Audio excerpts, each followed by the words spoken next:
Hi, I'm Heather Theurer, and I'm with Wildstar Tempest in booth 900 at WonderCon 2018.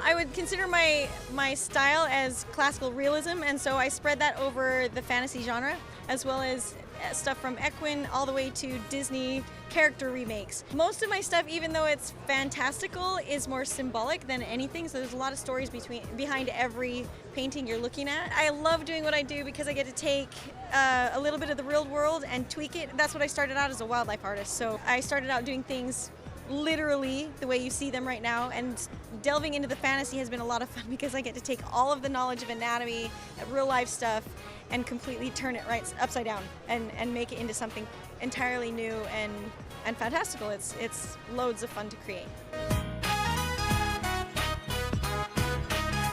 This piece is called Temptation. It was the first in a series of 5 paintings, this being the last one, the first one, and a couple others are floating around.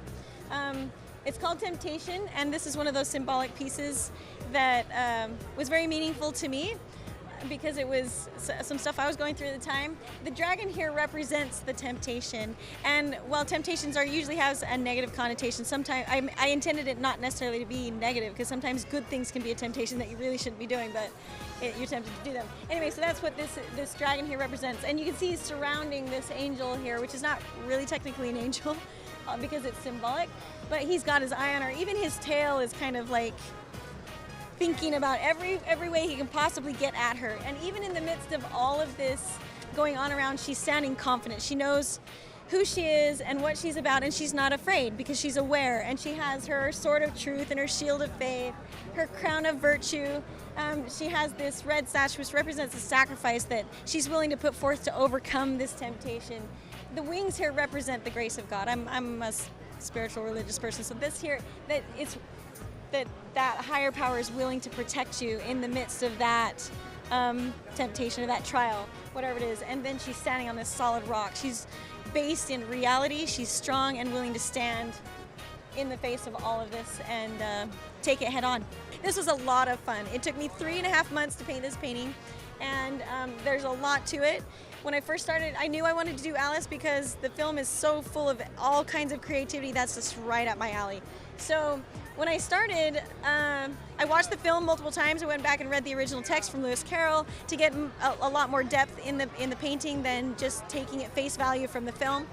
So there's some elements from everything here. There's also 5 Easter eggs from other Disney films hidden in the stuff. So when I went back and watched the Disney Alice in Wonderland, the first thing I noticed was when she gets to the bottom of the rabbit hole, she's upside down. She has to right herself to be upright in their world. So my first thought was, I have to do a reversible painting. It has to be able to be hung right side up or upside down.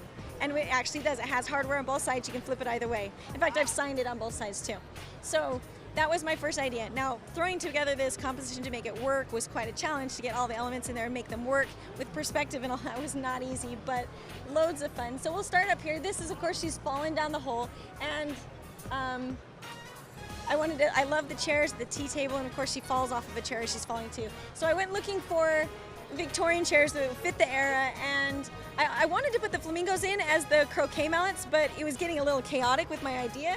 But I knew I wanted to put them in there. So as soon as I saw this chair and they have those beautiful cabriole legs, I'm like, oh my gosh, there's a flamingo neck. So instead of using them as a croquet mallets, I put them as the chair legs. And if you notice here, the flamingo's legs actually come out. The pleats are like their legs with the joint, and the feet coming out the top. So it's all the way through the whole chair. Then of course you have elements from the film, like I love the line "Curiouser and Curiouser," so I added that to this little ribbon here that's attached to the key that goes to the door. There's the drink me and the eat me, and on that wrapped little tea cake is a little blurb dedication to Lewis Carroll, the original writer. So then you have other stuff. So this actually sits like a playing card for the Queen of Hearts. So painting the roses red on both sides. Again, you can flip it either way. And of course, she's got to get her mug in there somewhere. She's not going to be found. So here's the Queen of Hearts, and the shrinking Violet King of Hearts is back there in the corner behind the chair. Now, obviously, there's other elements in here, the cards and the White Rabbit who's always disappearing. This is his pocket watch. And, oh, let's see. Oh my goodness, can I get anything before I flip it over? I think that's everything there. But I will point out, I'll start to point out so I don't have to keep flipping it. Sure. I'll point out the Easter eggs. Okay, spoiler alert here, so if you don't want to know where things are and you want to find them on your own, stop watching. So, we'll start right up here at the top. Is Dumbo. He's in the splash of tea. Which I usually try to hide something that I'm hinting at painting or have painted. So Dumbo is the next one in line that I was going to paint, so that's why I put Dumbo there. Appropriately attached to the White Rabbit's pocket watch is Tick-Tock from Peter Pan, right there. Then we have the flamingos, if you were to look at it right side. The flamingos from Fantasia 2000 with the yo-yo. All right, so those are all the little elements from this side, right side up. So now I'm gonna flip it over so you can look at it the other way. Now we're looking at it from the view of the world on the other side of the rabbit hole. And right here, we have the Joker card, which actually has Dr. Facilier from Princess and the Frog. I did a little bit of research. He actually is appropriate put on the Joker diamond card. That's his card. Then we have, of course it's a tea party, so who's gonna show up but Chip from Beauty and the Beast. So that's 1, 2, 3, 4, 5. That's the 5 Easter eggs from other Disney films. Now, some of the fun stuff from the film itself. Obviously, I wanted to include the half teacup of tea, and he's fixing the pocket watch with tea.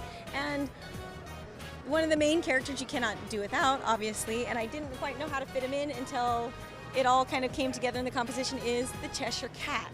He's like a key neutral in the entire film. You can't not have a Cheshire Cat. But he's always disappearing. That's his smile. This is his smile, is the architecture. But here's the trippy part. I'm not sure how you can do this through film, but we'll try it. If you slightly blur your eyes, or maybe back up a tiny bit, the Hatter's face becomes one eye. The teapot becomes another eye. The half teacup is his nose. And the disappearing trees in the perspective distance are the stripes off the top of his head. So he really is blending in with absolutely everything in the scene. I see it. Oh my gosh, that's so amazing. So one more fun little side note to this painting is the Hatter himself. And that is, whenever I do any painting, I always look for a reference to draw from. And usually when I'm doing a character, I go to the voice actor or actress first, just to kind of get an idea who it is that's giving the voice to the character. Well, the voice actor for the original Alice in Wonderland is Ed Wynn for the Hatter. That's actually Ed Wynn. He looks like the Hatter, exactly. So I went looking for a picture, and I stumbled on this picture of him making this face. I'm like, oh, it's gold. It works perfect. So that's actually Ed Wynn as his character in the original film. You can find me on my webpage. It's heathertheurer.com. That's HeatherTheurer. That's a hard one to get straight off of the pronunciation, so there you go. Or you can go to wildstartempest.com, and that's where I sell all of my stuff. You can also find me on Facebook. Just look for Heather Theurer Artist, and you can find me there.